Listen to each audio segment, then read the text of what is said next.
Listen. Do you mind if I put my 2 cents in? No, honey, I don't mind. Call the police immediately.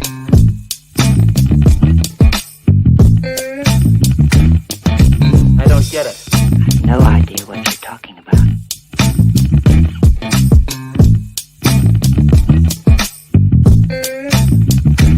Yes?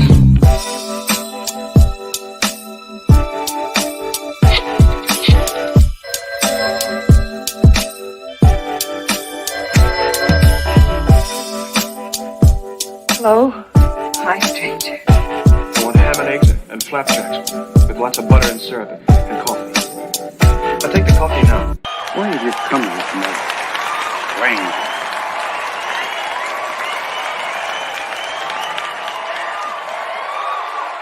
Where's my dough? Good morning, good morning, good morning. Welcome to Vibes and Stuff Live in the Morning. It's your host, Chuck Allen, with your host, Uncle Freezy, coming to you live on a Tuesday, January 31st. Ladies and gentlemen, January is over. The last day of January. We're here on Tuesday, coming to you live as we usually do. Salute to everyone's in the building right now. Salute to Rome from Far Rock, our guy. Salute, sir. Good to see you in the building. Today's an interesting morning. Here in the city, it's a tad bit cold. It's about 30, 35 degrees. Got a little wintry mix outside right now. A little bit of slush going on. And for me, it's about time. It is about time. I am sick and tired of this mild weather. It's time to get into that winter-ish. You hear me? But anyway, Vibrant Ones, how y'all doing this morning? What's going on with the Vibrant Ones this morning? Yeah, man. This morning, we're going to touch on some things this morning. As soon as my co-hosts get here, we're going to touch on some things this morning. Hopefully, the topics aren't too heavy for you guys this morning. But y'all know how we do. It's a vibe thing, man. Yes, sir. Yes, sir. Yes, sir. Well, I'm going to start off with what's in my cup. That's how we usually do. This morning, I am drinking some fresh turmeric, chili, and matcha green tea.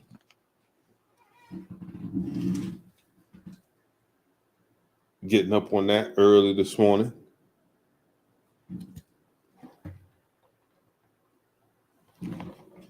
I have to say, man, this is really good.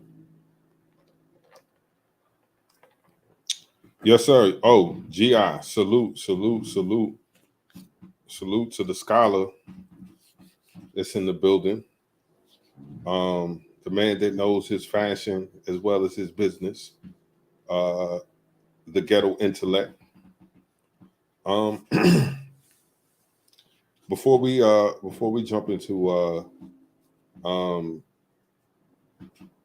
some heavier topics, one of the topics that we definitely want to get to today is the topic that's been circulating in the news since his tragic events was made public. I don't know who's seen the video, but I have not. I cannot watch the video in its entirety. I seen maybe the first couple of seconds, and my blood pressure and my heart just couldn't take it, man. I hate seeing disgusting acts like that.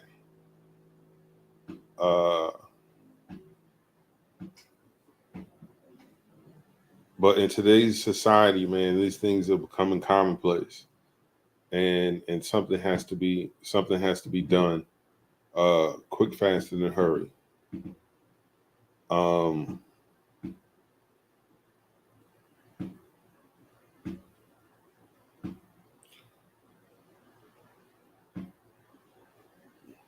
Yes, sir. One thing that I want to say, for some reason, man, I know violence has been going on forever.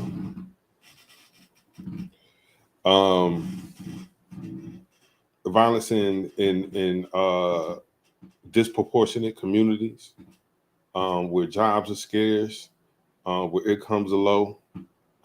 That's where you usually find the recipe for crime. People not having enough. I'm not sure where all the vibrant ones are from, because I know y'all from all over the country and outside of the states, and we salute y'all for joining and kicking it with us. But here in the States, man, people are on some different type of time. I seen this thing on the news where groups of people would go into the store and then shoplift and basically walk out with stuff, and with good reason, employees are told not to do anything, and I'm not mad at that. Employees, these businesses have insurance.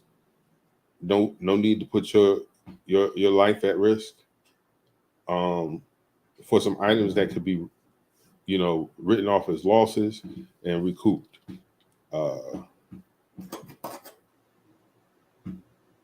But people are actually going in and taking things that don't belong to them. And this has got me thinking, what if things got worse? Would the crime be worse? Last year here in the city, two eyebrow raising things were happening on the trains. People were randomly getting cut, and people were being pushed in front of the train. And for me, it's got your boy Chuck like, what the F is going on? Is it something in the water? Is it something in the food? Is there a spirit of dysfunction and chaos floating over the city?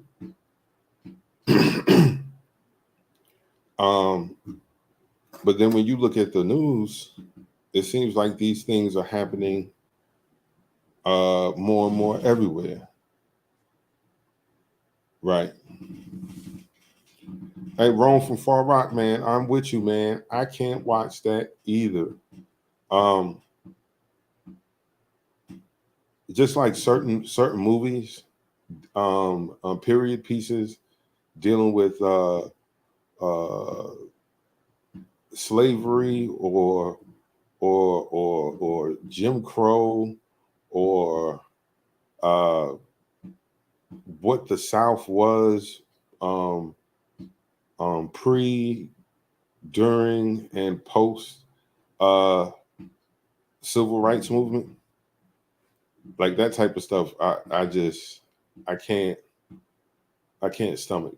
My blood pressure gets high. I start getting angry. It's like I can't, these are past events, these are movies, but they still strike a chord in you where you want to do something,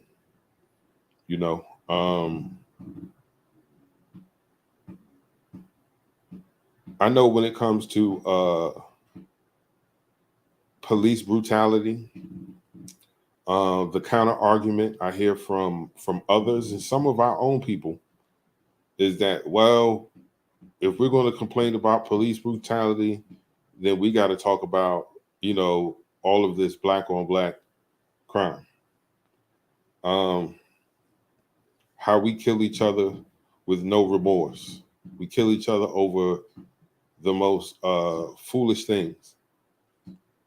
Blocks and streets, corners, and housing projects that we don't own. Don't own the property, don't own the apartment. Name is probably not even on the lease of these places. And we shoot and we kill each other over this.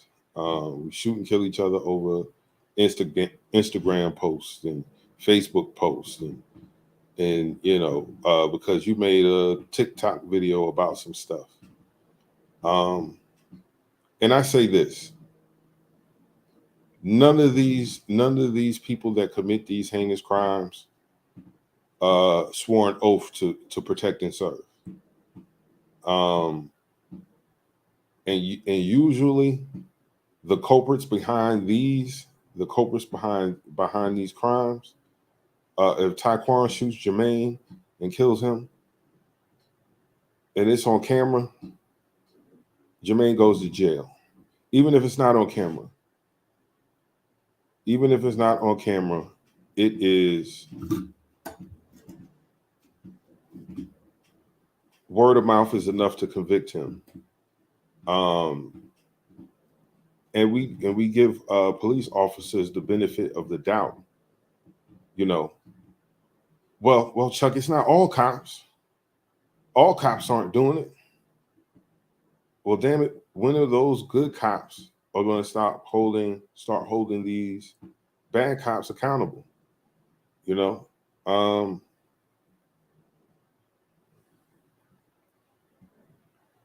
you're absolutely judged on the company you keep. If 9 of your friends are all criminals, from the outside looking in, no one's going to say, "Oh, well, he's not a criminal." No, just look at the people that he's with. It's safe to assume he's a part of that crowd too. So if you're a cop and you're not speaking up and you're not speaking out against this stuff, you're part of the problem too. Silence is complicit. Being silent is being complicit, in my mind. I don't know how y'all feel about it, but that's how I feel. Salute to our guy DSJ in the building. GI, most definitely. DSJ, you guys, if you want to get in the chat, you feel me? We'll get that link out to you as soon as possible, because yeah, man, this is a heavy topic, and I feel like it's multi-layered. And there's some things that needs to be discussed. At least in my mind, I think they do. Let me see. Give me a second. Okay.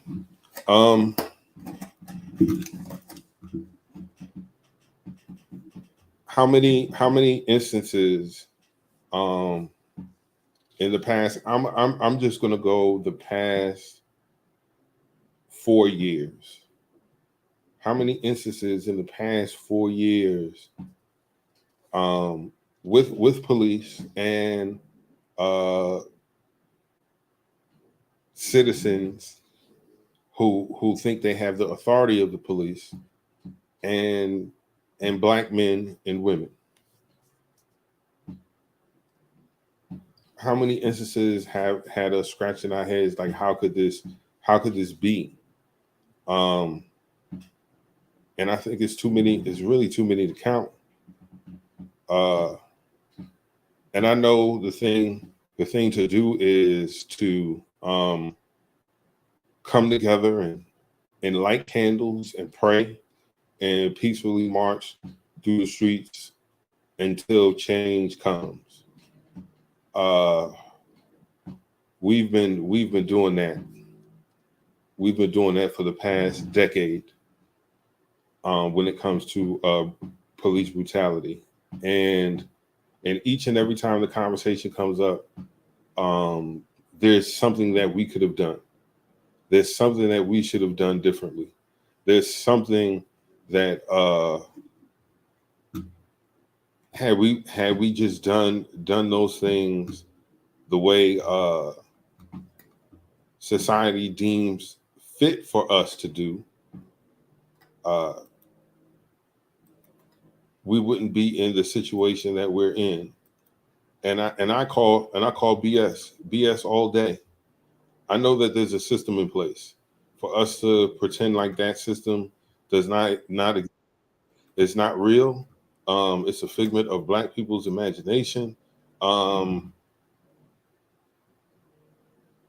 me ask you this.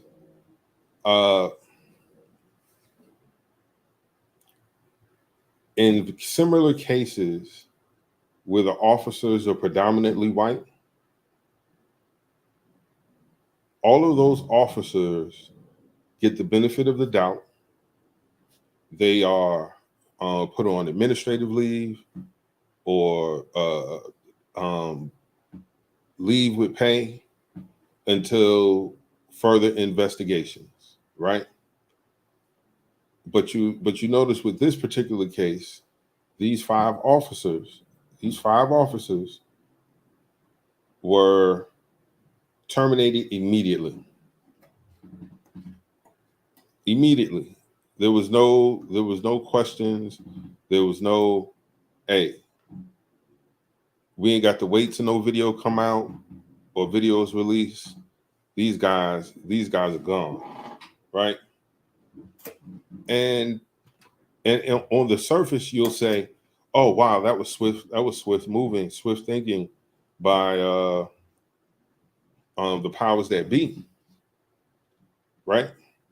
Like, okay, they're finally getting it right, and they're jumping on this thing quick, fast, and hurry. And to me, I'm looking like, nah, these are Black officers, because I can point out different instances where the shooter or the murderer in the sense is Black, and just like that, there's no drawn out trial. There's no, they did what they did. They're locked up and the key is thrown away, right? There was a situation a few years ago where an Australian tourist, by all accounts, from even the dash cam, she was visibly upset, yelling, cursing, banging on the hood of the car, and the officer discharged his weapon and killed her. There was no wait and see what the evidence is saying. No, that brother was fired immediately, and he's in jail. Not saying that he shouldn't be, not saying he should not be in jail. Could he have been in fear of his life? Sure, but not really. You know what I mean? That situation could have been handled different. But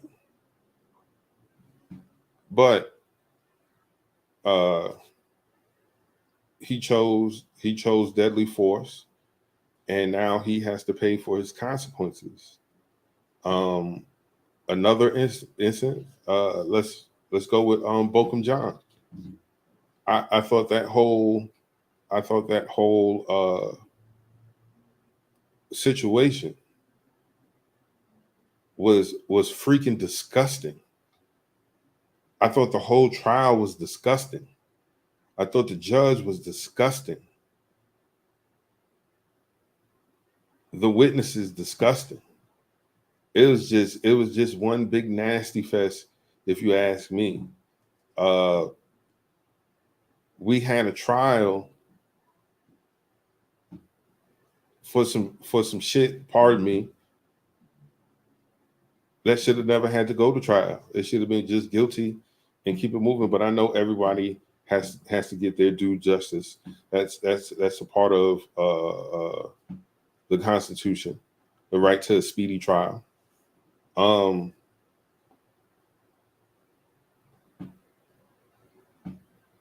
We watch a judge hug a defendant. When has that ever happened in the history of court?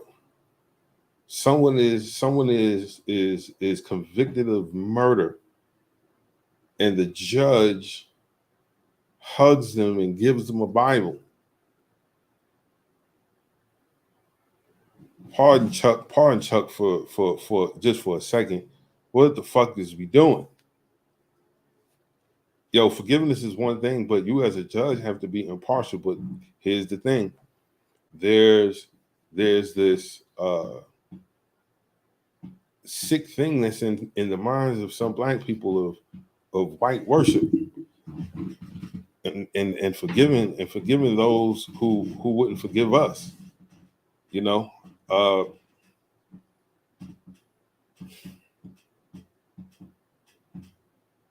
Well, what was he doing smoking weed? Like, that whole thing was nasty. I don't want to dig that up. But there was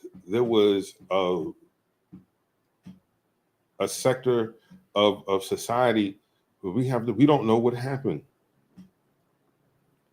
All the excuses in the book, you know. But now we're here, Mr. Tariq. Oh man. You guys notice when it comes to black victims, the news somehow tries to make them out to be a criminal.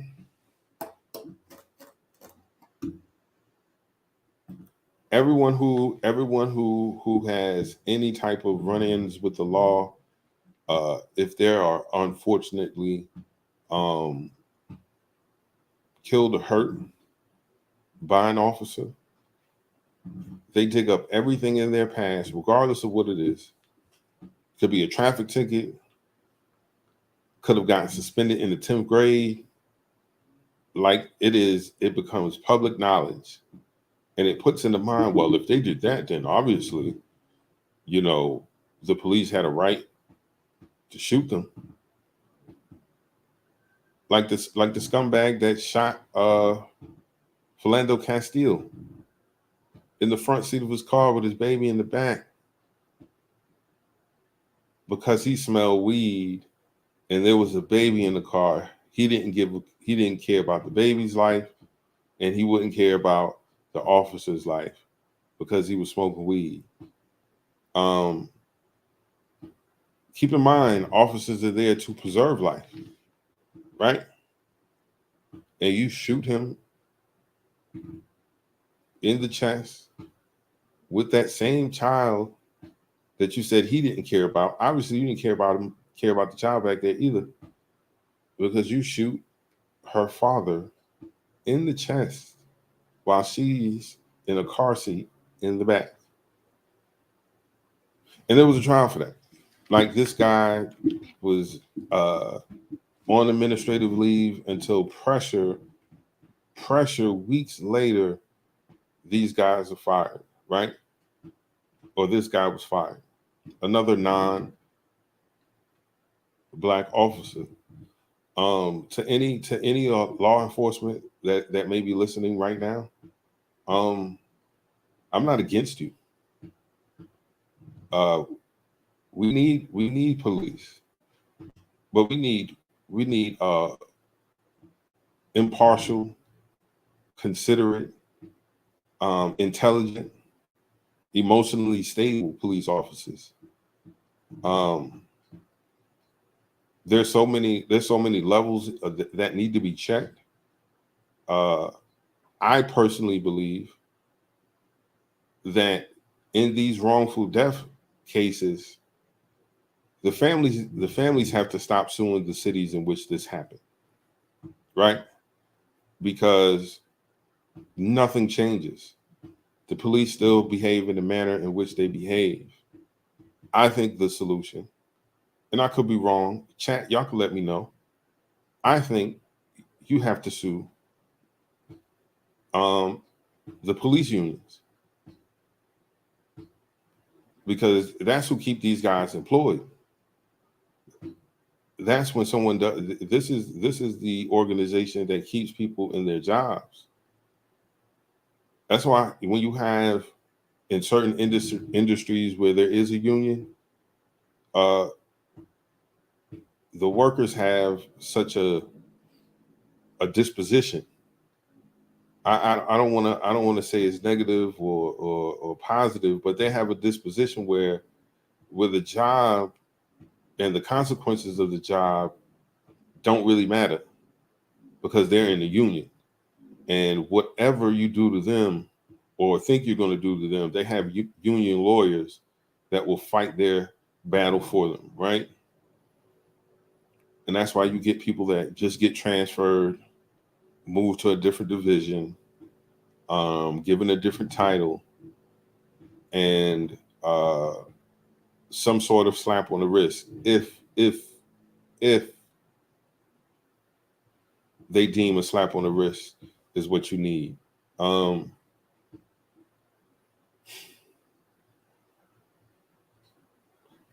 the black officers that are out there, that blue code, that blue wall, that brotherhood exists for others and not you. As I stated earlier, did you see how fast those guys were fired? Did you see how fast the police department distanced themselves from them?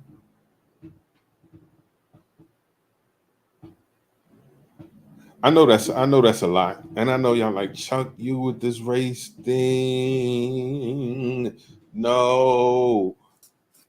I rock with you guys, but I don't want to hear about this race thing. You know why? Because we haven't dealt with it.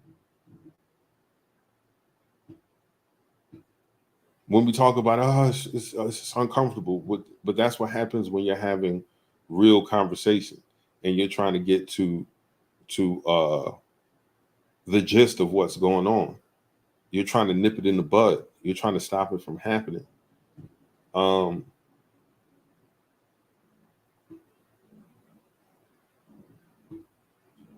We can't continue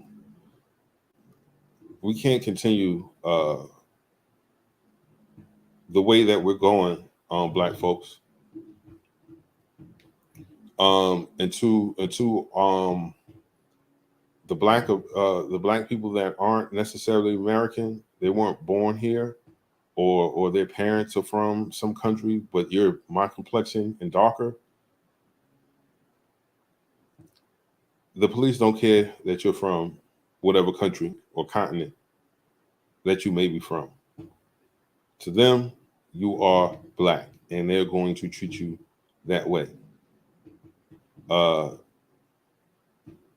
Man, this case must be like 15, maybe 20 years ago. Hamidou Diallo. Does anybody remember Hamidou Diallo? Shot 41 times. Shot 41 times.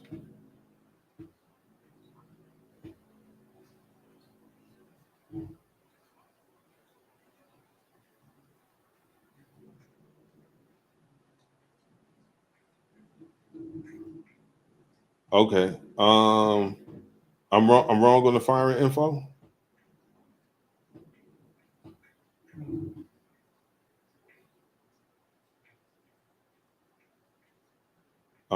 Charge thing. Okay, I'm wrong on that. All right. Well, I dropped the link. So I guess when Freezy gets an opportunity, he'll let some people in the building. But yeah, definitely come up.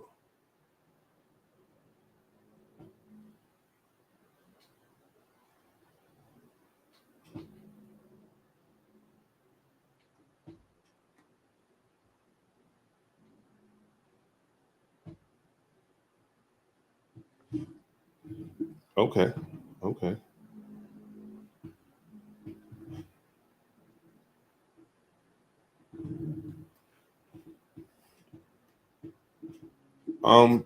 Just on the side note, man, I think you have to, to become a policeman, it should take you longer than a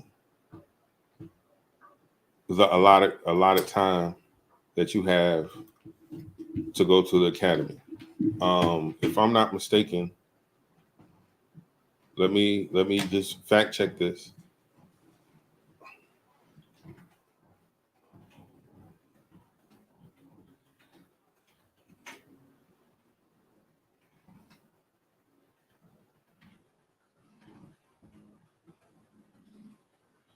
Okay. The police academy is 17 weeks. 17 weeks.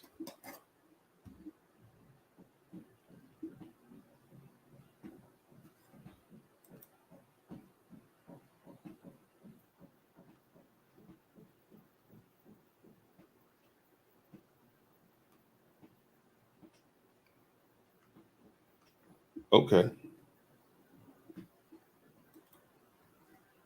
GI is in the building. How you doing this morning, GI? Oh, yo. Again, so forgive me, everybody, for my screen. I have to use my real computer for some real work, so I can't be. So I got to run on my tablet.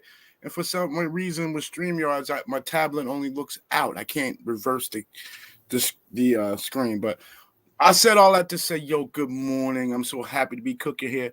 This is a wake and bake topic for me. Chuck, this is, you oh my goodness, you nailed it this morning. This is one thing that I researched extra on.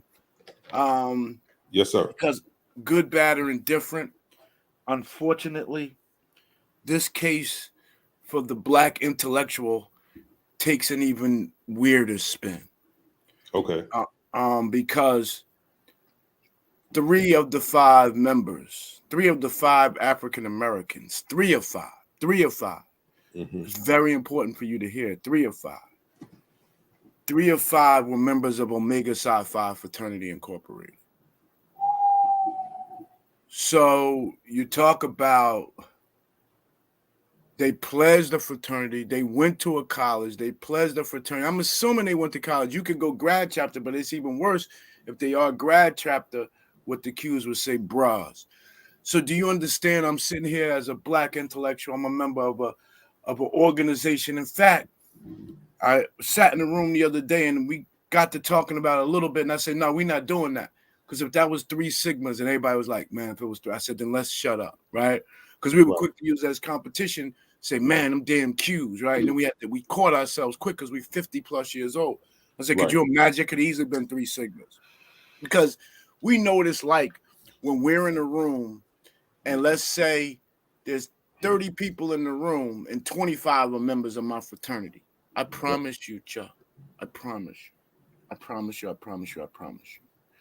A gang mentality is going to take over, and everybody in that room, if you're the other 5, you're going to be like, oh, I'm at an event with a bunch of sigmas. You're going to feel it, Chuck. You're going to feel it. It's just what happens. It's like being around a bunch of Bloods. It's just like being around a bunch of Clips. It's like being around the Los Angeles Lakers in a club, and they got 90% of the room, and you one of the few other cats that's lucky enough to sit in there with them, and all the women that's getting around in there. The gang mentality is not something that it's just part of our culture. We come from tribes, we run in packs, and once we get in that way, although we've been stripped to America and brought here and mistreated, something happens in our nature because white people don't do it. I hate to say it, Chuck, Europeans don't do it. I go on the golf course. Sometimes I have a great shot. And when I'm with my boys, I run and hug and everybody gets to running. But if I'm in a tournament and I'm the only brother there, I get the same emotions and I get to running and hugging these white guys. You got to see them looking at me, Chuck, like, great shot, Brad. But I wish I could turn my camera on right now. They're like, their arms aren't extended like my boy is bigger than me. He picking me up in the air, throwing me around. You got to see the white dude's arms. You know how body language? I'm hugging his arms to the side like, well, this is weird. Why are we hugging on the golf course? Right. You did see, Chuck, you immediately see, holy shit, culturally we're different. He's smiling. He's happy I just did that. But his first reaction is not to run and hug another man that he don't know. Right. And that's natural for me. As soon as I see Chuck the first time, as soon as I see Freezy the first time, ain't no handshakes, ain't no how you do it. Y'all better be ready because GI is gonna. I'm probably the smaller of the crew, so I'm running. I'm jumping on Freezy. I already see that I can run and jump on Freezy at 5'10", 170. I'm jumping on Freezy. You know what I mean? That's my guy. So, but they don't get that. So I said all that to say, when we move in the pack, there's no question at some point in time. So this was a special train operation. This in New Jersey in the 90s, you get in certain areas in New Jersey and what we call number blocks in Newark, New Jersey. Mm-hmm. It's not projects. It's actually the Jews built it in the 30s and the 40s to be a beautiful area. Another thing we're going to talk about during this conversation, how white people move in silence, because white flight has a lot to do with what's going on with us. And you're about to see white flight in the police department. Chuck, I got so much going on. Slow me down, but I'm letting you cook. I'm letting you cook. Go. So Chuck, I can tell you now. Oh, so you couldn't get to these areas. You couldn't just pull up on the corner boys in this one neighborhood, and they took it over so bad, it became so deadly. You couldn't even live there because even the projects, they started tearing the projects down. So they ran at Hope 6. It was a Hope HUD did something called Hope 6, where they started tearing the projects down because they realized they were like forts, and the government couldn't no longer. It was one way in, one way out. So if the police was coming, they saw you coming. They ran, it was impossible. They knew you would just get rid of one crew, another crew would move in. It would the inherent crime situation would be unreal. I said all that to say there's no question that at some point, so they had to set up special operations where if you're putting together a group of guys in certain special operation, they got to think alike, they got to be alike. Sure enough, they found 3 members of the same fraternity. Was able to put them on a specialized task force that run around and is able to move a little differently than the law. Okay. And to know that we have men who are out here aspiring to be higher level educated Black men, to be higher level community leaders, and then at any instance can lose their emotional intelligence, can forget what it is that they're out there to do. Can for a glimpse of moment, because I don't think that I don't think these are bad guys, right? Because they're going to be some elder brothers. They know doctors and lawyers and accountants and clergy who believed in them, who walked them through a process. Right. But it just goes to show that even if you rear the child, at some point they got to go out and make their own decisions. I know they were made by great men of Omega Psi Phi. I know they were raised to serve their community. But whatever happened on this night, they lost focus. I said all that to say, are we focused enough as a race of people? Because Chuck, why they were fired so quickly? Black Lives Matter decided the answer to police brutality was defunding. It didn't make a lot of sense to me. It didn't. But once the pandemic ended and we had to go back outside and we had to stop some of this protesting because quite frankly, everybody needed to get up and get on. You can't protest every day and work every day either. That's just not easy. Right. Especially with everybody working at different times. It's not easy to set up a $3,000, $4,000 protest at 5 in the afternoon, at 12 in the afternoon. People got to work. People got things to do, right? So the protesting ended. We had to go back to work. Life went back to normal. But certain pockets still went to city council meetings. Certain pockets still lobbied the politicians. And they quietly sat down and went after their police department. They weren't, CNN wasn't covering these meetings. And the mayor got, and they really started to review, hey, you do understand we can defund our police. You do understand we don't need the federal government. We will lose federal money, but because they send us money for the police. But they really started to go back into their local communities and realize, holy shit, if we wanted to, excuse my French, we can get rid of our local police department because of the charter, because of the order. So what Memphis did in this case, and other cities, and unfortunately, Chuck, it was cities where you got a black mayor, black city council, black cops, black police force, and we were the first ones to self-police ourselves.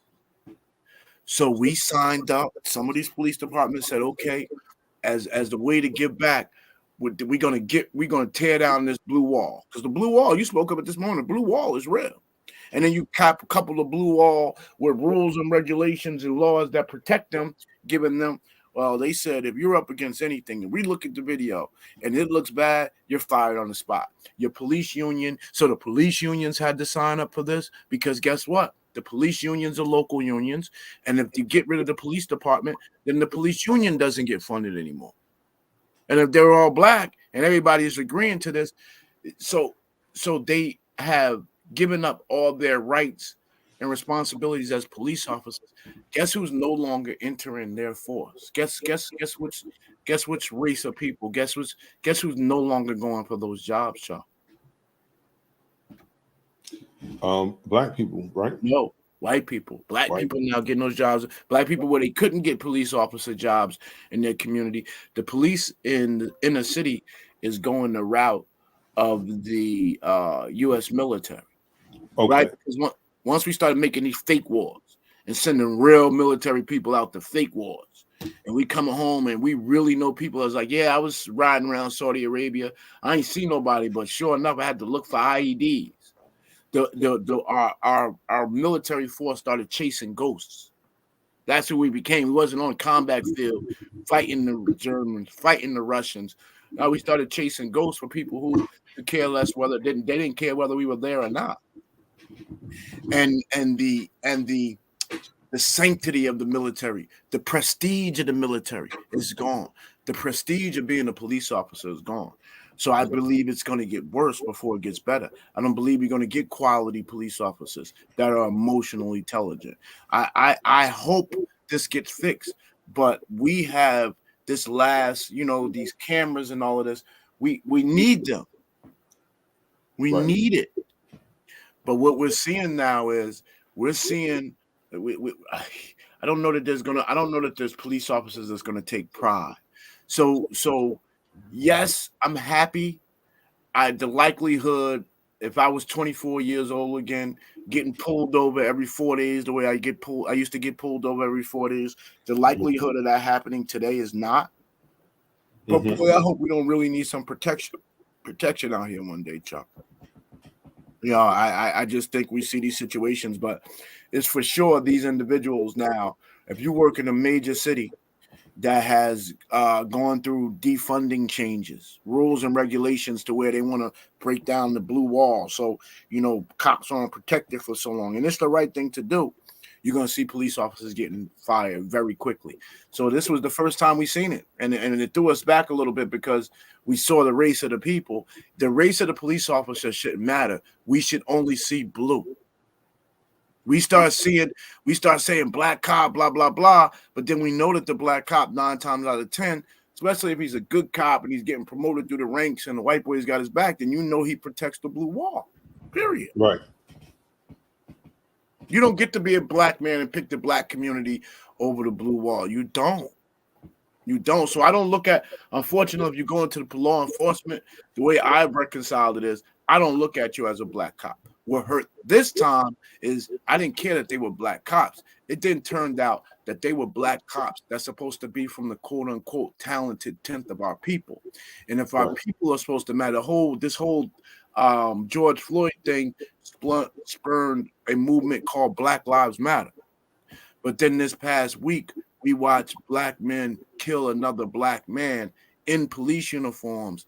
I just don't know when we're going to get to the point that Black Lives Matter. If we're going to tell other people that they should put respect on our lives, that our lives matter, then I would expect that we would start with the representation of how we respect our own Black lives. Let me shut up, Chuck. I cooked right there.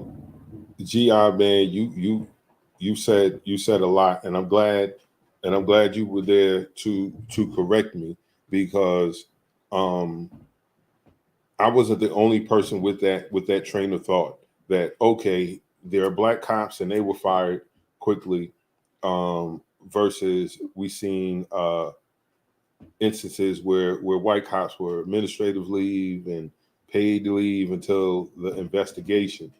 So getting that nuance of information about, the defunding of the police department and how this has brought about this rapid firing and rapid accountability, right? And it just so happens that these officers of color are the first people to receive swift punishment under these new guidelines. I did not know. That I did not know. And now that I do,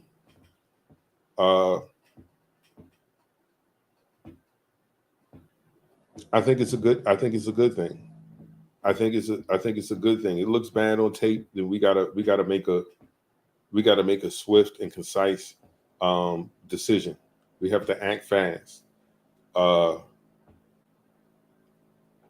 Again, as much as I want to say, yeah, I'm with you, GI, we should just see them as the boys in blue, the men and women of blue.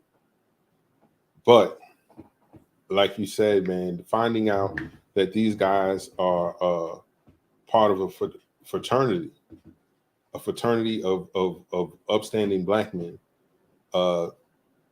which also leads me to believe more than likely they went to a historically black college, right? Especially in the South. If it was the North, I would say, I don't know about that, Chuck. But in the South, the likelihood that they went to HBCU is high.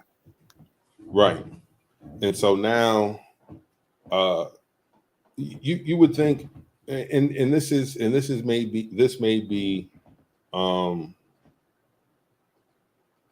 to think this way, but usually when you see someone like you in these positions, you at least think you have grace, because this is a black man. He should know our struggle because he's been through it. Now, things are different because, like you said, this is a special unit. This is a special task force. Their protocol isn't one that they were gonna climb the ranks, Chuck. These guys, if you think that Q's in the South, Keith, I'm glad Keith is here as another Greek. Q's in the South, man, they are popular as hell. So These guys probably were connected. They were gonna make their cases. They were gonna fly up the ranks, man. I'm telling you, they were cutting edge. And I don't even know, Keith, you heard, I'm sure by now you heard 3 of the kids with Q's. I had heard one, but I'm hearing 3, but the one that I heard, he was the president of the chapter. Told you. Chuck, what did I tell you? Yeah. Chuck, what did I tell you? Did I tell you? I said, if the unit was 5 and 3 of them were Q's, this didn't get put together by accident. They were like, yo, we're going to let, and I bet when they be like, yo, we got dog team. They out here running these streets. They don't want to run down on people. This was big for their fraternity, Chuck. This wasn't small. This was a big, big, big deal to see 3 Q's on one specialized squad like this. This was the Q squad. I bet that's what they called it. I bet it had, and hence why probably got into a little pledgy. They just looked at each other. They know how to check each other. Keith and I have seen situations where I know what happened. None of the bros could stop each other, and they call each other the bros. So that's me being funny. None of the bros could stop each other from brawling out. Thank you. Yeah, look, but I'm gonna say this. I'm neither disappointed or what you call it any more or less that they're in the black people. You know, that they're Greek. Like to me, that's interesting, but like from coast to coast, from organization to organization, I don't look at the quality of today's member being anything what I knew of yesterday's member. So that all of that, you're supposed to be an upstanding man stuff, like I'm not even holding them to that no more. They joined the gang.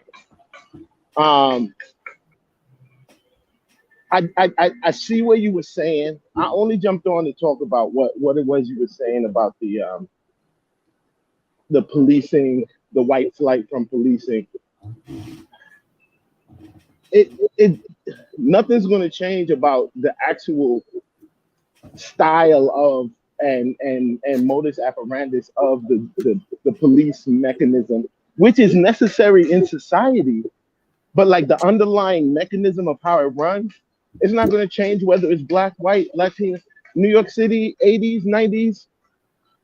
You rather come across a white cop than a black cop.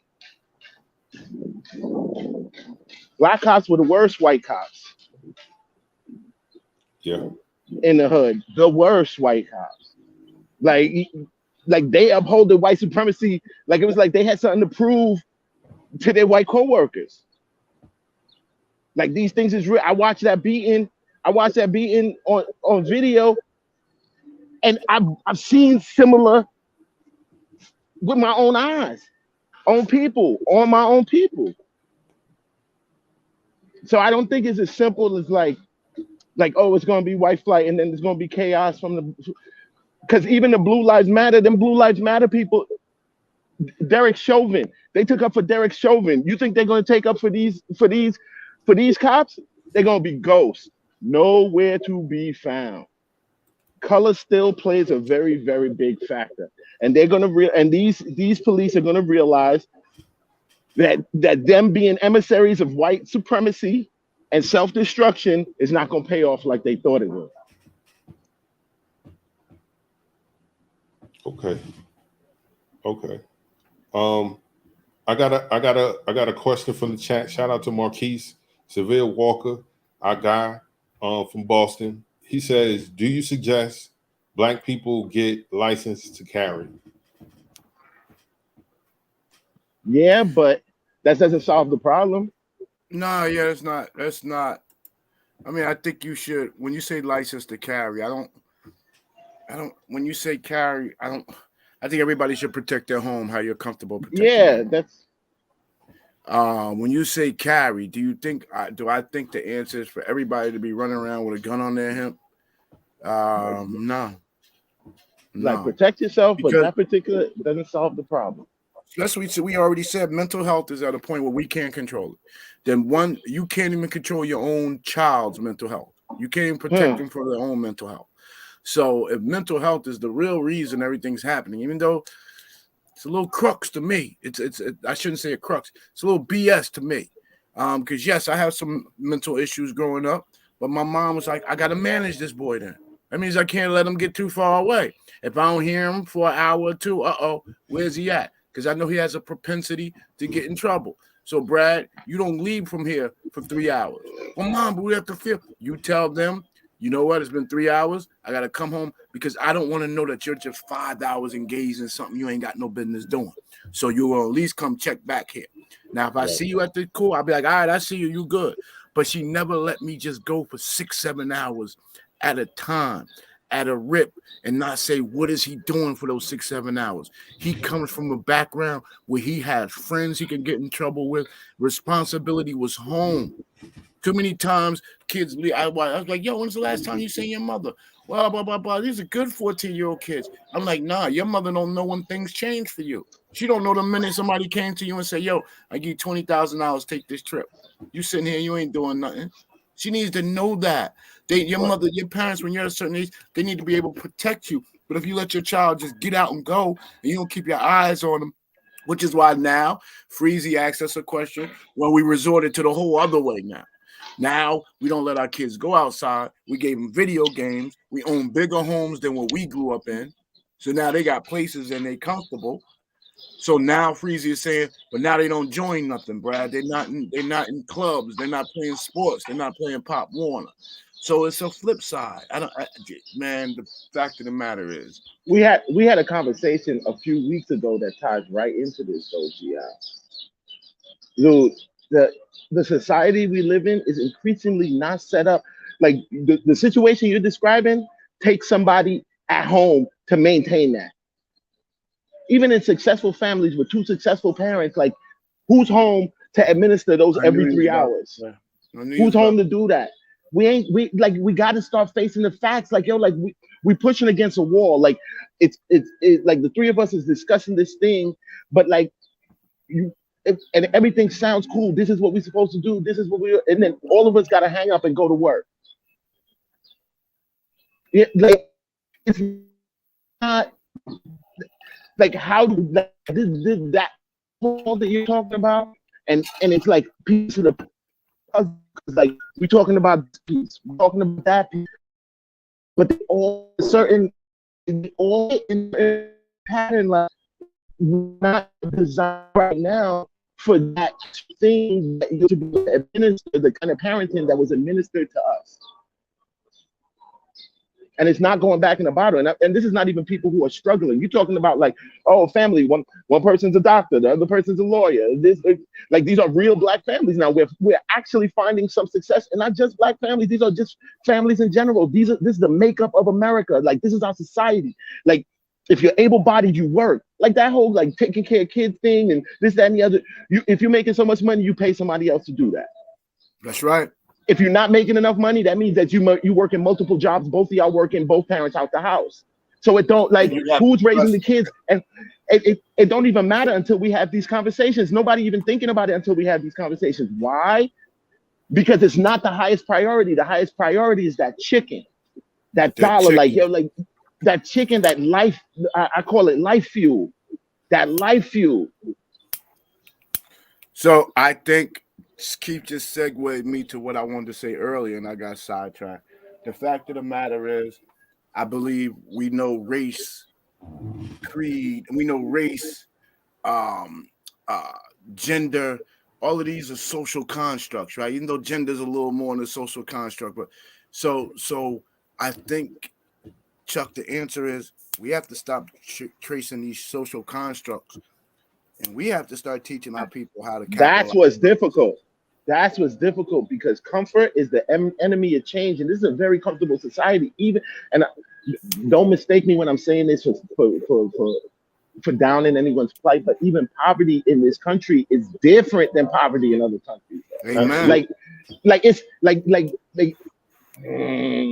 Yeah. So, in the major city like New York City right now, if I was uninsured, I didn't have any insurance, I could walk into any public hospital and there are 10 tables ready to sign me up for insurance that day.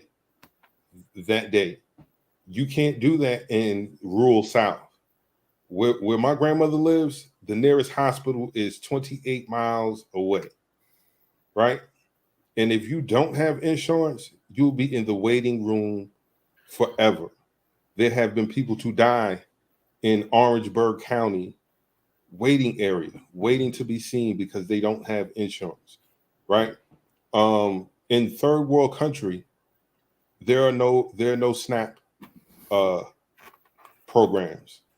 So if you don't have anything to eat, then you're gonna be out there catching iguanas, mice, whatever it is to survive. So poverty in the third world country is nowhere like where we're at is nowhere near to, like in China or Africa, because they don't have these social programs to help.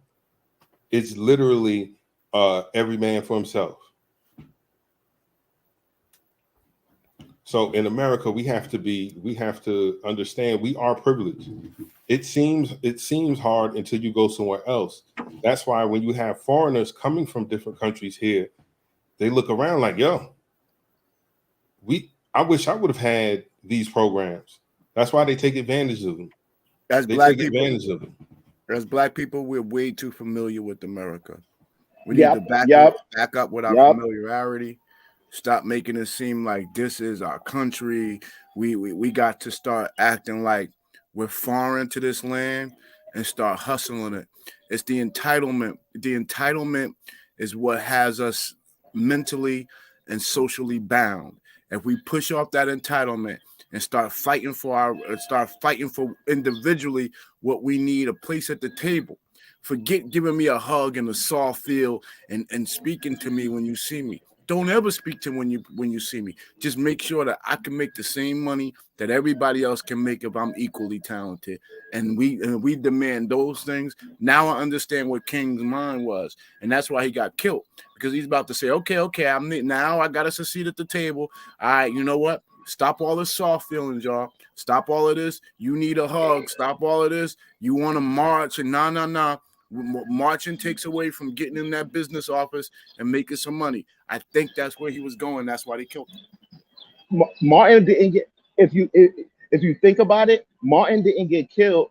He didn't get killed through all his civil rights stuff and promoting for black people. He didn't get killed until the message turned to the poor rights. That's what got him killed, because white people was listening to that. Poor white people was listening to that.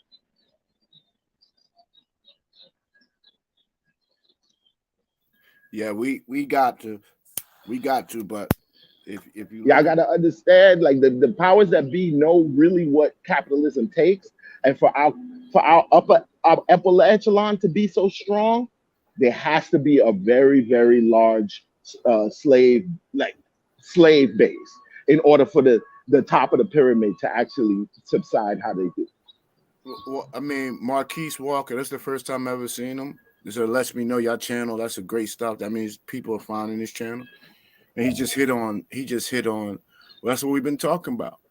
When you wake up for your family, as the head of the family, you should be looking about how your grandchildren's grandchildren are going to eat. Mm-hmm. If you're not thinking that far down the road and you're not willing to sacrifice, we have to build. He said it. He says, people in power only listen to others with money that has influence. We need to get families to build wealth, not riches.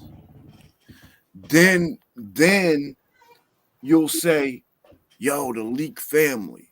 You'll speak about the family unit, and you'll be like, yo, the Leak family, remember remember their great-grandfather went to college?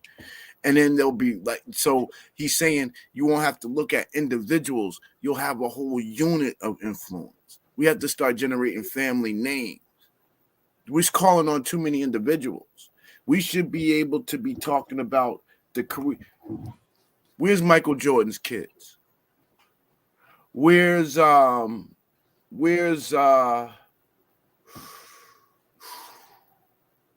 Magic Johnson's kids? Should I go back further? Because they were the first ones to really, the first entertainers. Where's come on, throw some names out here with me, guys. Where's Bob Johnson's children? Right. See, but that's the thing about like what we do when we get wealth. Like, we may have been the ones to struggle, and then our children don't get, like, we give them the spoils. We give them the spoils of it and make sure they don't have the life we have, but they don't have the same sense of that struggle. Right. So, like, his kids did not grow up like he did, and he was probably very intentional about that. Yeah. So what they know about coming out and fighting for what they fighting for, they didn't know no fight. What are they like? What are they expected to uphold? But you see where the Bush's son is. You see where Jerry Jones' son is about to be. You see where I could give you the Hunt family. You see all the Rooneys. You see all these other families. The Rooneys, man, listen, the Rooneys will be the example. They bought the Pittsburgh Steelers for $6,000. Now it's worth $6 billion. Right. Yeah. And we got to start taking those kinds of examples, and like success requires risk, sacrifice, and intention.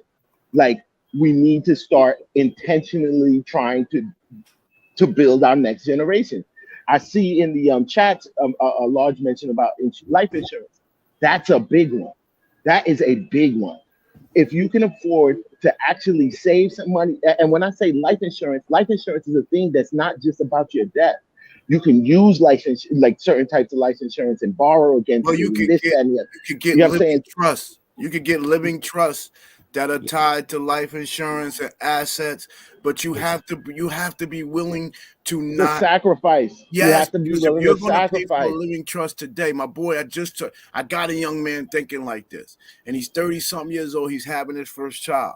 Now, he's a little inconsistent because he goes out and buys expensive stuff he don't need to buy, and he comes back. But right now, he has an asset that he could pay right now $3,000 a month. It's with the Rothschild. He did his research. It's what the Rothschilds did.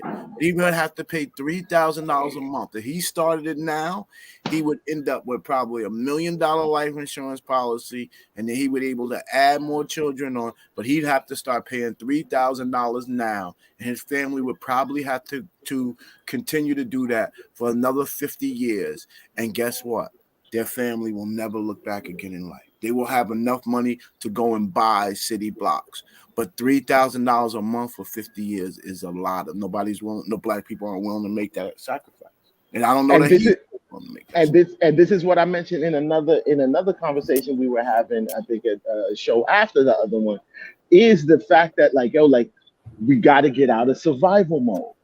Right. If we get into thrive mode, those kind of sacrifices, the sacrifices that you made in the struggle, you turn them into the sacrifices that you got to make to thrive, which means that everybody's not going to be able to afford $3,000 a month. I can't afford $3,000 a month right now. You know what I'm saying? But you do what you can.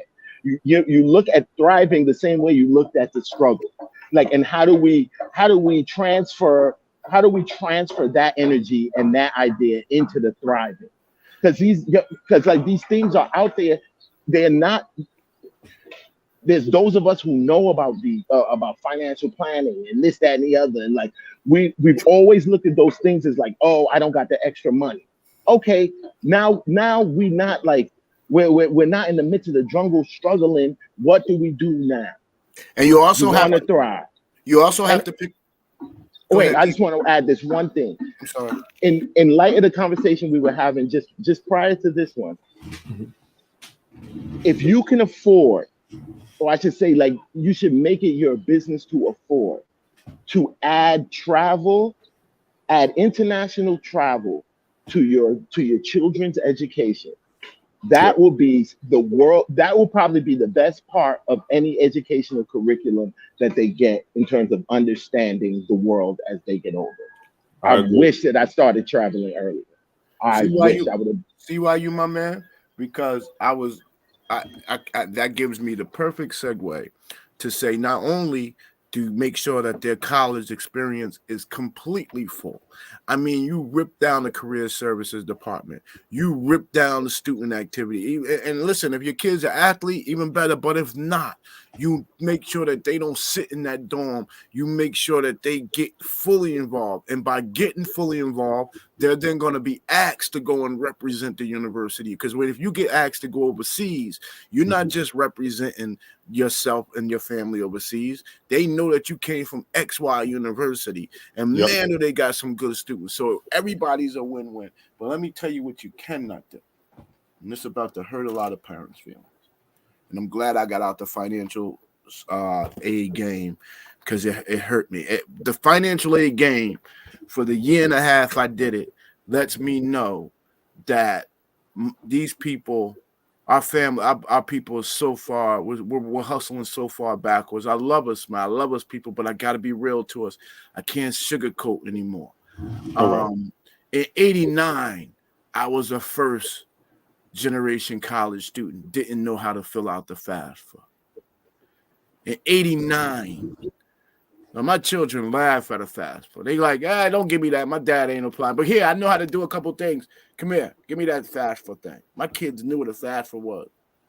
To be sitting here dealing with 22-year-old students, and they're saying, Well, I don't even know where to get my mom and them don't even know where to get the information from for this fast food. I'm just like, oh God, how could I?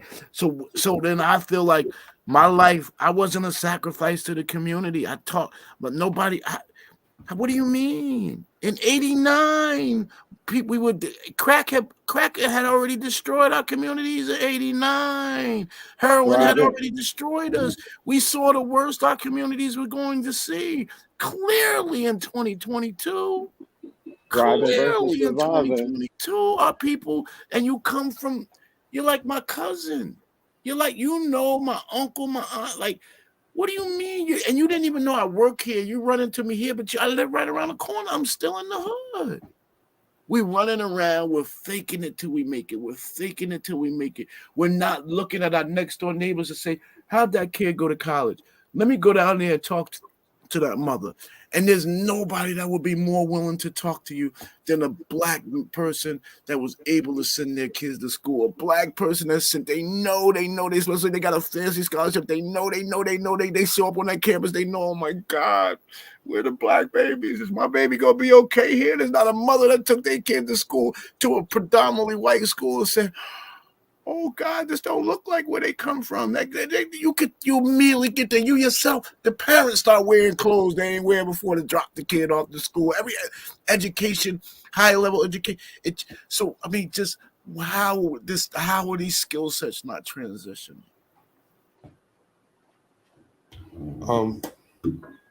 Yeah, check. There's no one single pronged approach to the solution, or I should say, like, this better place that we all want us to get to. But like, these conversations are important because like the nuances of certain things is what you just need to learn. Like, I don't need to learn that, like, I don't need to know every financial instrument or this, that, and the other. That would be nice, but I need to know that there are financial instruments that can help me, and that begins my search. Keep. I'm sorry. I almost messed up. Let me throw this out while we're on the education. Yo, fund your kids' education now. Fund it now. Do not send your kids. Do not demand your kids got to go to school and you ain't got a way to pay for it. Shame on you. Do not send, because debt today ain't like your debt. Debt today is deafening. I'm sorry, Keith. I knew there was something. I don't think I got this. You're 100% right. But everything that you're talking about, your kid to go to college, then you better have at least 60 to 70% of that money in the bank. Do not send them babies in there saying you got to go to college, but they got to sit down and apply for loans. And then when you apply for the loans, you getting denied, and it automatically gets thrown on your child's back. If you're sending your kid to college like that, shame on you, especially if you got a college education. everything that you're talking about is survival, is thriving, is elements of thriving, and that's what we like. All the elements now that you knew from the back of your head on how to survive, you need to start studying how to thrive and know those elements the same way and start moving forward. It's not going to be easy, but neither was survival. Neither was survival. You know what I'm saying? This is not about ease. This is about, like, how do we transform? And we're finally at a generational stage where we can actually, we may not be the ones who reap the entire benefit of it, but we can actually make a change that changes us going forward. Okay. But with that, gentlemen, I gotta jump, gotta get ready for work. But like, always a pleasure. Just wanted to come and build with y'all. Yes, sir. And peace out to the chat, man. Blessings and safety to y'all. Blessings. Same to you, brother. Have a good one. Chuck, we just came and bum rushed your show. What you thinking, man? We just man. I'm sitting back and I'm listening. I do agree. We need to be in thrive mode and not survive mode. There are a lot of people that are in your situation, or the situation that you were in, being the first in your family to go to college, right? And so certain information is still during this day and time, certain information is still missed because you have people that are my age who didn't finish school. They didn't finish high school, let alone go to college. So that they don't have that information to give their kids. When you talk about HBCUs, because that's all I can talk about, HBCUs, right? Everybody is getting Pell Grants there. The financial aid office is overflowing with students that have to get, secure or unsecured loans, just to make tuition, because like you said, it is a demand that you go to college because, hey, you go to college, you get this degree, it'll set you up for a good job, and you can make good money and raise a family, right? But they don't give you the other tools. And the other tools, what I mean is, like you said, having that money for them to go. Because guess what? At the end of their 4 years, with those, they have to pay those loans back, right? And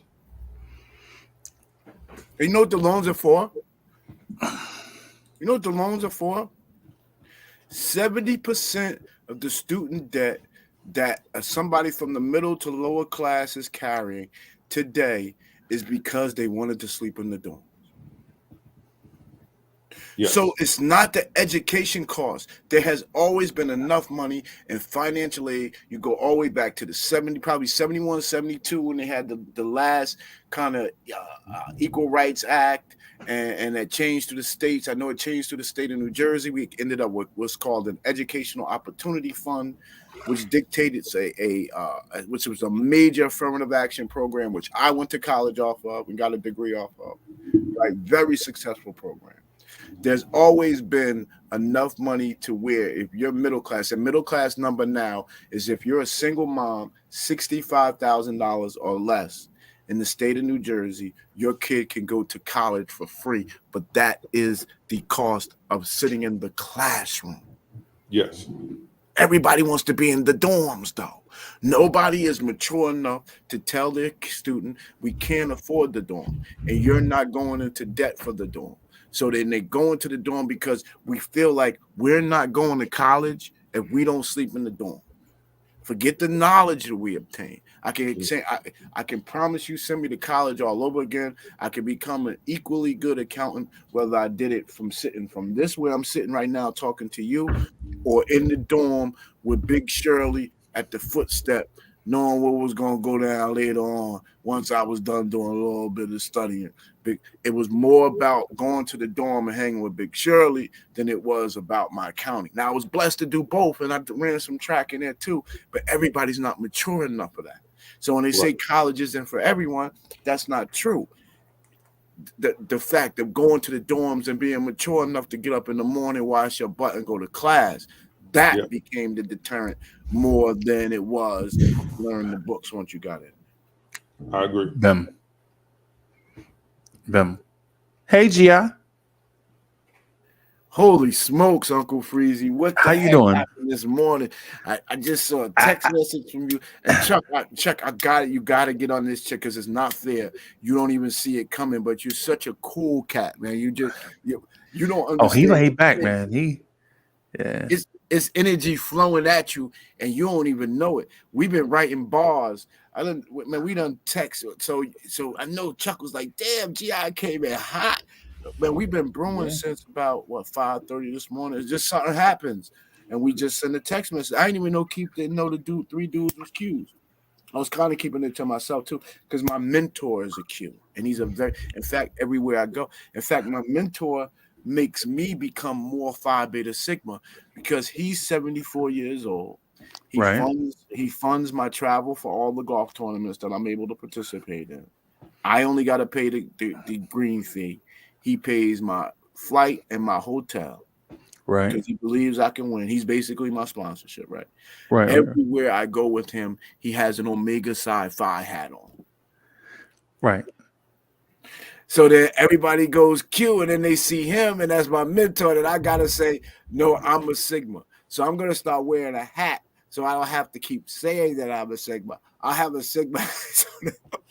But I said all that to say that he was so hurt. He was so hurt He was so hurt, and I can only imagine if they were Sigmas. I'm not forgetting that they were Qs, because I have a heart for Omega Psi-Phi. If they were Sigmas, I'd be crushed right now, guys. I'd be so embarrassed. So that has I needed vibes today. I needed to get off on vibes because we got to take it further, man. We seeing people are superheroes. What are we supposed to do? I think that could be another topic, y'all. Let me shut up. What are we supposed to do when your superhero lets you down? Bro. Yeah. Yeah. Do you get off the hook? Are you off the hook now that your superhero failed? The Cowboys lost. Did I get to just pack it in and be miserable? See, that's what I mean. What are you going to do if your superhero lets you down? Because everybody fails. What are you going to do in your own failure? Right. Right. Yeah, man. What does it feel like to sit in your own failure? Uncle Freezy, it hurts, bro. Yeah. It hurts to sit in failure. Your heart starts to pound. You feel like you have an out-of-body experience. Oh, I wish I could cut this camera on. And you just but at some point, the common sense has got to kick the heck in.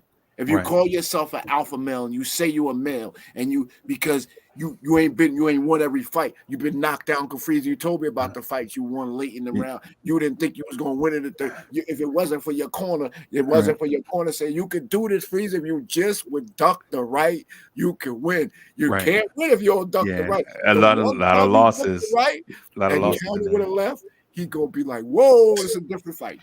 Hey, Chuck, you know what? Hey, so a dude told me one time, a dude from Chicago, Illinois, told me one time, I recited this book from the top of my head, right? I stood in the middle of the floor of these dudes and I recited this book line for line. I had studied it for like 6 months. So I recited like 4 chapters out of this book in front of these dudes, right? Line for line. After every sentence, I'll pause, look around the room and all this stuff. After this thing, I walked a guy from Chicago, Illinois. I think he was about 90. He was, not to get into fraternal stuff, but he was like the top of the top in the world of this thing that I'm in, right?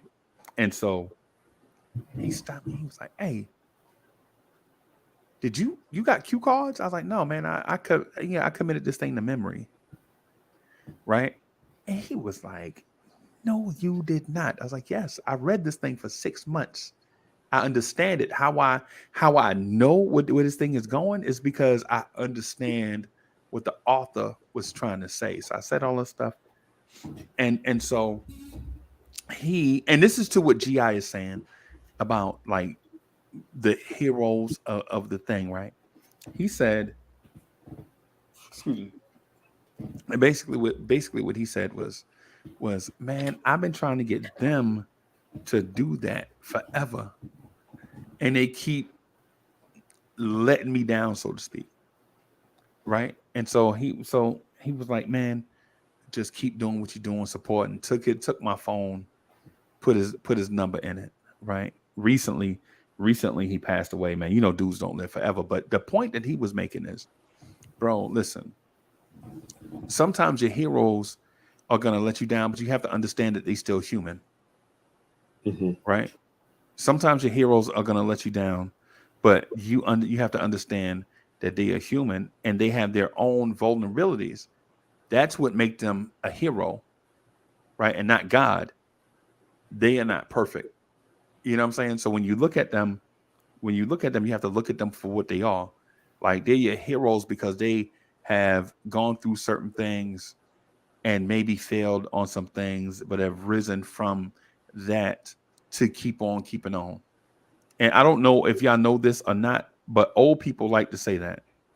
Keep on keeping on, young fella. And what that means is while you are looking at yourself and your shortcomings, the people are looking at you and have a certain perspective.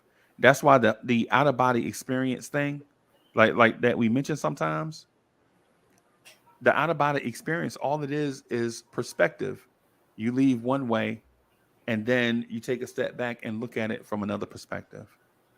You know what I'm saying? I mean, it is. I mean, I'm so glad, man. Gi, man, I'm so glad you came Nah, on this is this so morning, man. dope. Today is so dope, man. Yeah, Thank you man. for the Dude was like, yeah, confirmation man. stories.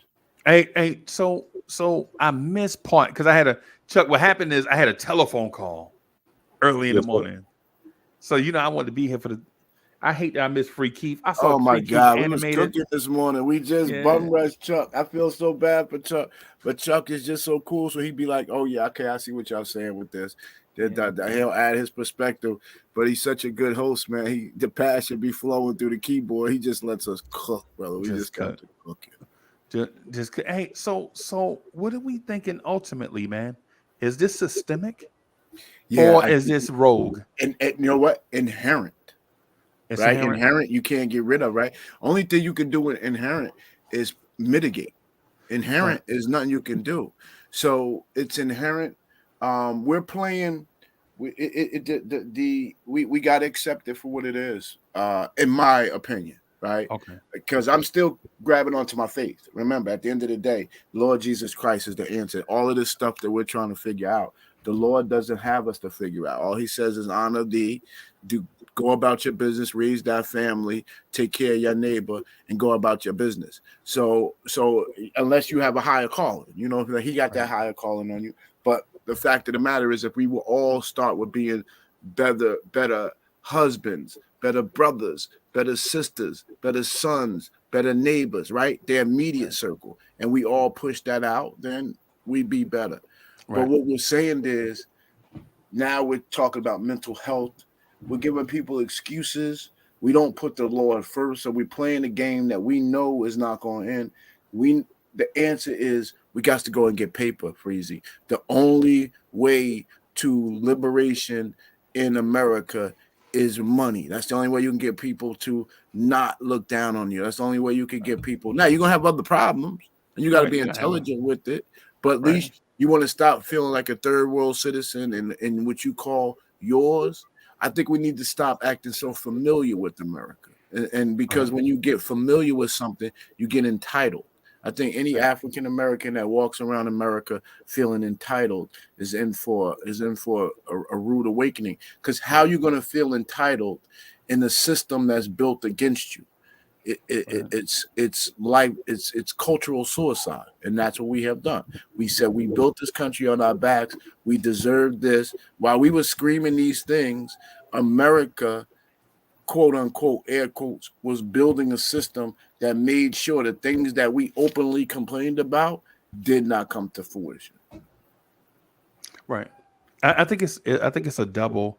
I think, man. So I don't know if it's a double edge. So I was going to say double edge, but I think it's so for one, there is a racism aspect, right?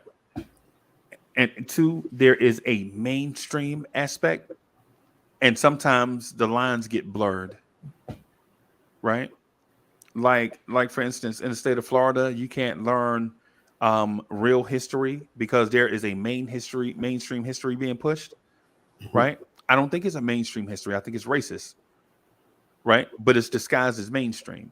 Right. Why are we just solely focusing on African American history? Why can't we just tell the history of America? Well, African American history is part of the history of America. Yes. How you gonna leave out, the African American part, right? And also, I think there is a part of, and I mentioned this before, there's a part of it that we don't know ourselves, so we're creating our culture on the fly, right? Mm-hmm. And so sometimes people contribute to the culture and it's stupid, right? Like, what I'm saying? Our culture should be based in morality, responsibility, and acceptance, right? And so the thing about our culture is, I said those three things, right? Morality, responsibility, acceptance. What happens is people view those three things differently, right? Like some people will morality, responsibility, and acceptance. Some people will say, well, that's, that gives me a blank check to push my sexuality on people. No, it don't. No, it don't. Right. You know what I'm saying? It's certain things, or it and others contribute to our culture with laziness.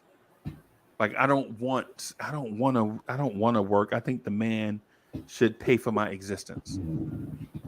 Right? There are people out there like that. Like I want the man to pay for my existence. I'm lazy. I'm shiftless.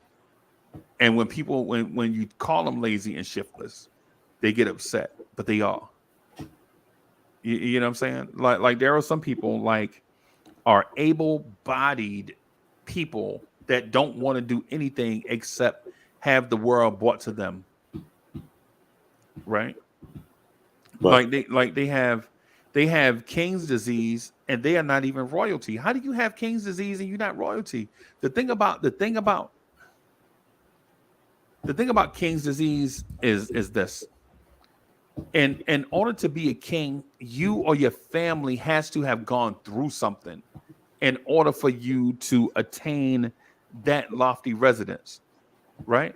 But you and your family ain't been through nothing. You just want to check. Come on, bro. We have our community. We have a lot of flaws. We have a lot of good things about us. I think we're probably about 80-20. Like 80% of the things that we do are inherently good. Mm-hmm. But then it's like the 20% of it. You're like, for instance, me and Mo laughed at this the other day. We heard a weird thing on the radio, and we didn't know it to be real, but it sounds real. Did y'all know that African Americans by percentage purchases the most Mercedes-Benz in the United States? By percentage, African Americans buy Mercedes-Benz. I can see that. Right. I can see that. Yeah. I don't know how true that is. I want to research it, right? I want to research that.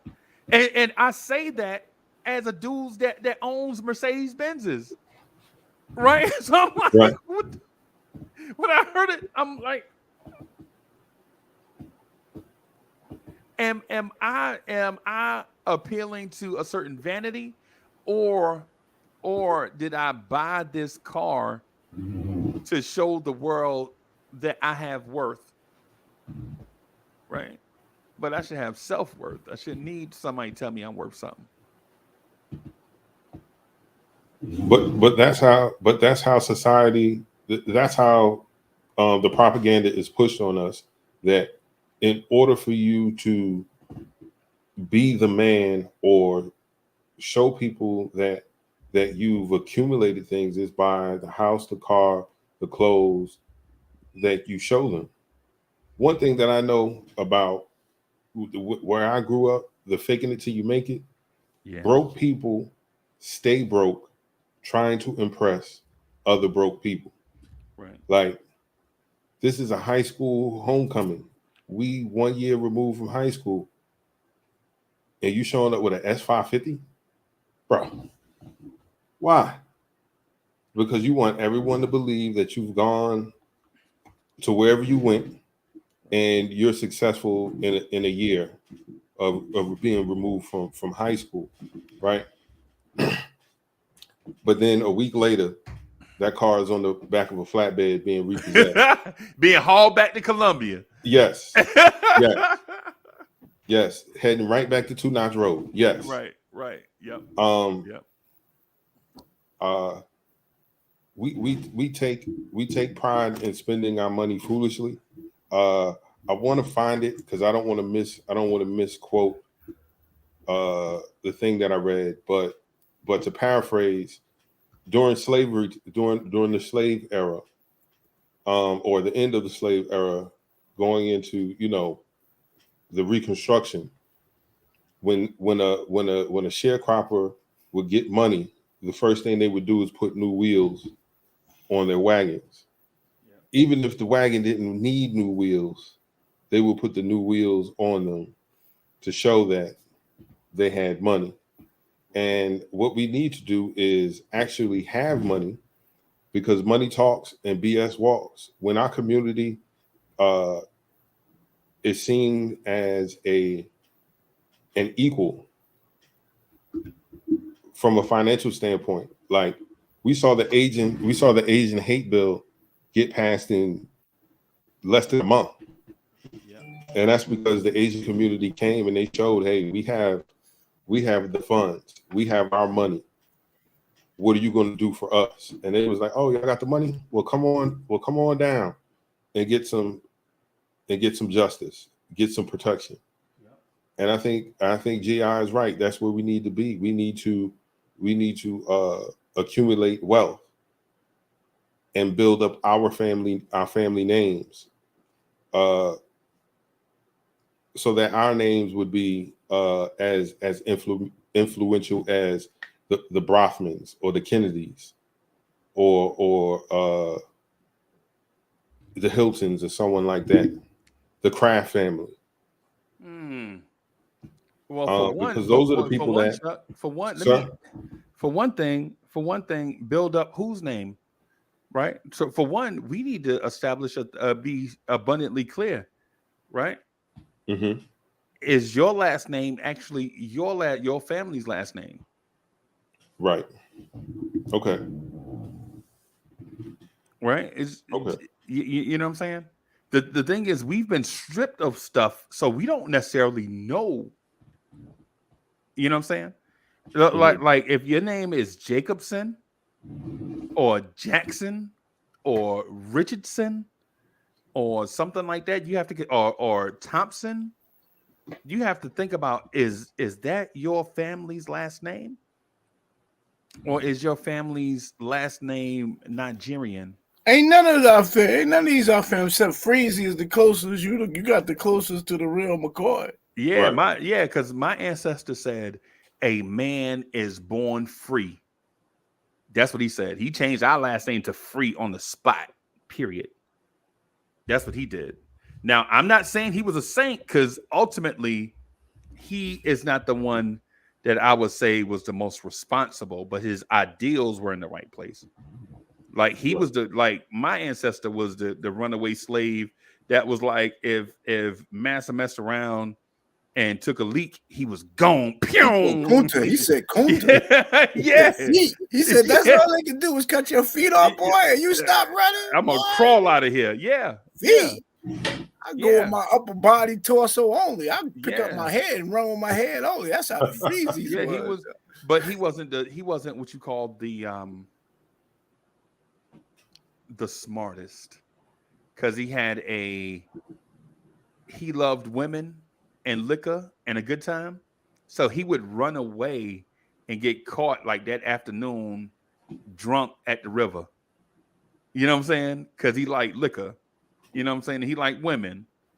You know what I'm saying? Stuff like that. So he was that guy where he had one ideal, but he also had vices. You know what I'm saying? So you know how it is, bro. Nobody family is perfect. I ain't sitting up here talking about my family was perfect, bro. Don't. I hope that's not what the takeaway is. You know what I'm saying? Because my family then was not perfect. Mm-hmm. Now they're not perfect. Man, your man's Uncle Freezy, #1 chief rocker in the universe, is not perfect, bro. You know what I'm saying? I'm not perfect. I do a lot of things wrong, but I try to do, for the most part, try to do everything the correct and moral way. But I don't always do everything right. But my ancestors coming, when emancipation came, Juneteenth, when all slaves heard the word, like, y'all free, about 90% of my family stayed on the plantation and took on jobs as sharecroppers.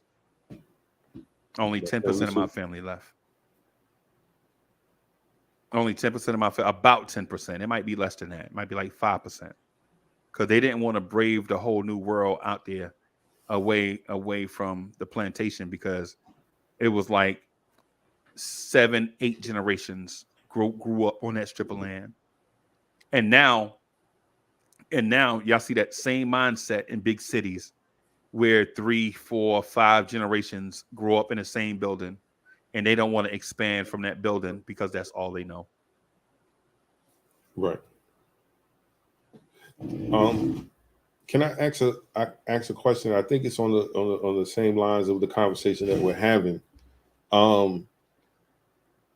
Did the result of the civil rights bill being passed change black people's drive for change? Did we get the civil rights bill passed? It was like, all right, that's it.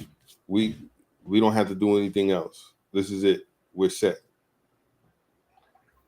I think again, I think what happened to us, in my opinion, is as we started to be given things, I believe a sense of entitlement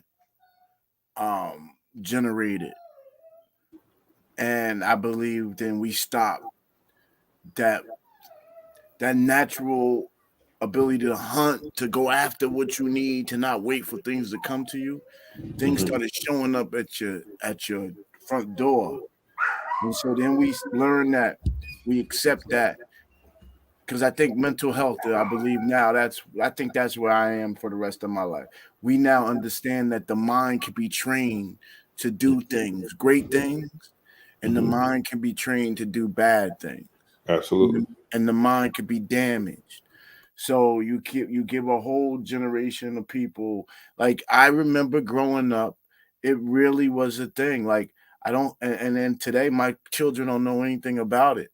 But I really grew up on the thing where, man, I can't go home till I find the mail, like the mail lady. She's still a member of our community. She became postmaster. But next time I see her, I'm gonna say, do you remember everybody? Like she used to get into arguments on Springfield Avenue because on 20th Street, somebody's saying, "Come on, girl, you know me. Just give me my check." And she's like, I gotta put your check in your mailbox. Oh, girl, come on, just give me my check. Like I saw people on the first of the month, or maybe I know why we don't see that no more because direct deposit. I guess in the 90s, direct deposit came. Right. But like I really remember people. My mother used to be like, go ride your bike and see what block the mailman was on. Yeah. I remember that. So I believe a sense of entitlement sets in, Chuck, and I think over time that destroyed us. I really do. If I can interject like a different perspective, just real quick, right? Not saying that I disagree. I just want to provide a different viewpoint. I wish there were people in here that ran track. Yo, chat, is there any of y'all in here that ran track? DSJ, a Severe, y'all ran track? RC Creative, anybody in here ran track? Yo, RC Creative, I used to love going against Rutgers University because they got scholarships and I didn't at Glassboro State. Go Glassboro track team. Bim. So what I feel like has happened is not that we have gotten lazy. I feel like a generation ran the race as long as they could, and the baton that gets passed, they have to be, because warriors can only fight for so long before the groups behind them come up and take on their fight. Right. And so what I believe happened is that group from the 1940s through the 1960s fought as long as they can fight. Like my uncles and them still got dog bites, and you can see the little nips and stuff in their arm, right? But Chuck, they 80s, man. They in their 90s, bro. Right. These dudes 88, 89, 90 years old, right? But what happened is when it came time for them to pass the baton to the next group to take on the fight, they didn't exactly have the endurance, stamina, wherewithal, and fight as those that were actually fighting for their lives, because that next group that came in had laws and stuff to protect them. Even though they were not protected by them laws, in theory, the law was there, even though it wasn't being enforced to protect them. Right? Like right now, we have laws to protect us, right? But as you can tell by what happened last week, the law doesn't always protect us. Right? That I think that next group fought some but didn't fight as hard as the group that was fighting for their lives. And then that group that got the baton from them did less fighting. I ain't gonna lie to you.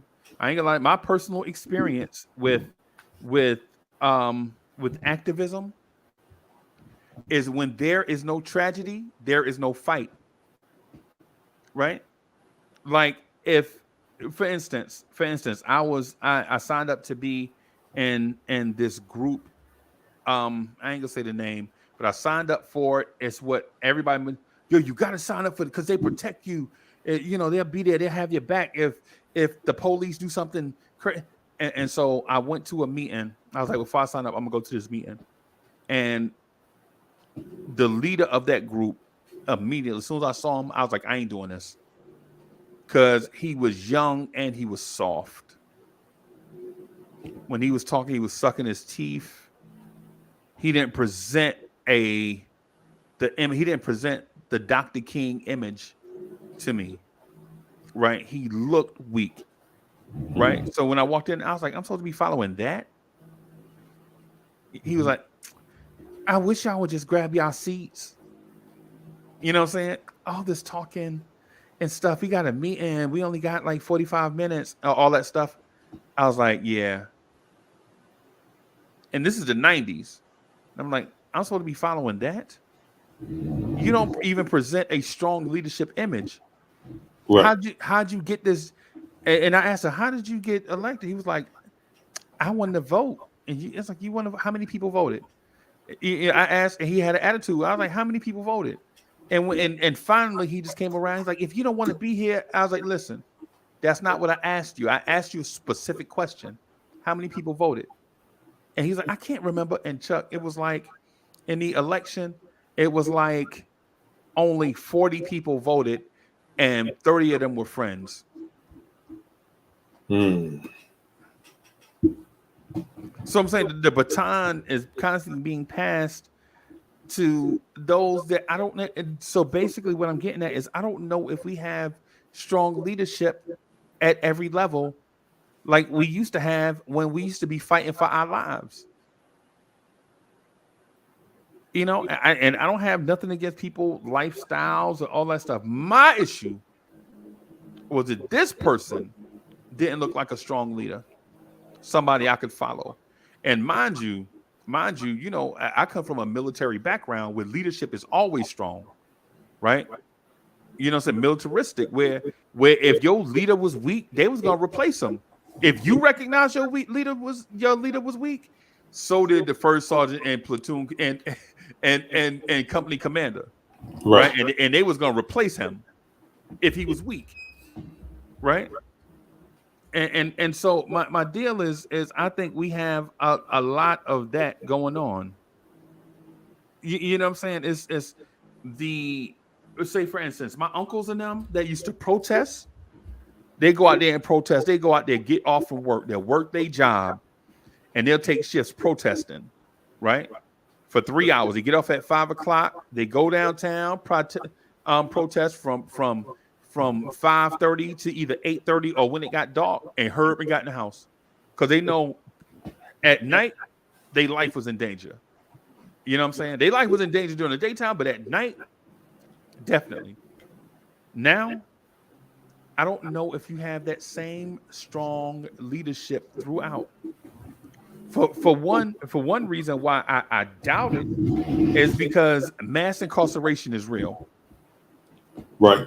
Before young black males can grow up and make mistakes and become the man that they want to be, a lot of these dudes are locked up and their records are stained before they can even mature and become a man. Like right before, because I think a man is going to mature around 35. Right? Around 35, that's about the time we would think everything kick in. Right.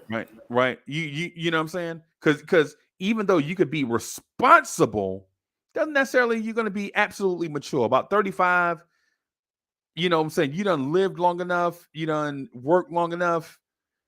you know, you got about 20 years in the workforce. You got all these things that contribute to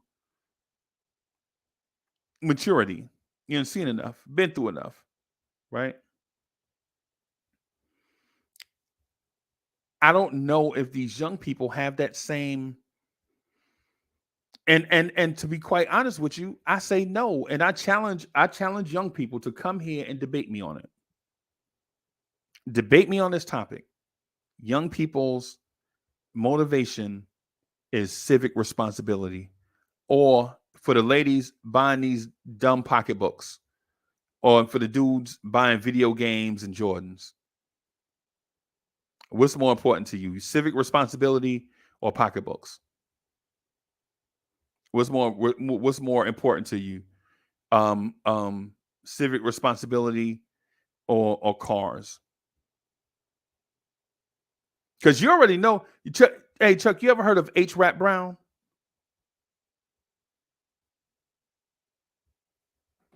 I can't hear you, boss. My apologies. No, I'm not familiar. Can you enlighten me? H. Rap Brown was a social activist, right? Mm-hmm. Civil rights. Like Huey P. Newton, right?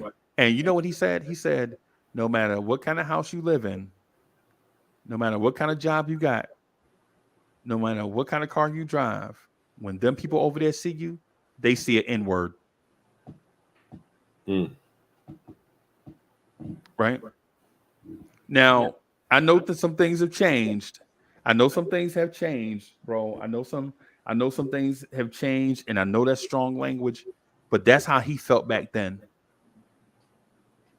Right? And based on how this thing happened in Memphis, I can almost understand what he's saying, and that happened in 2023. He said that 55 years ago, right? Yes, sir. And last week, this thing happened in Memphis, Tennessee. Hey, man, I gotta go. Y'all gonna rock? I gotta talk about Tom Thibodeau. I gotta talk about Tom Thibodeau rotations, bro. how do I just wait for the link over there? Because I'm ready for some Knicks action. I'm diversifying my portfolio today. Okay, all right. Hey, well, I'll text it to you. All right. We can wrap. Want me to go ahead and? Yeah. If you're just joining us here at Vibes and Stuff Live in the morning, it's your host Chuck Allen with your host Uncle Freezy, and our special guests for the day were Free Keith and GI, the Ghetto Intellect. You can catch them on Nick's Freestyle over on the Bronx's Network. Tomorrow night, yeah, I think it's tomorrow night. Say that again, on.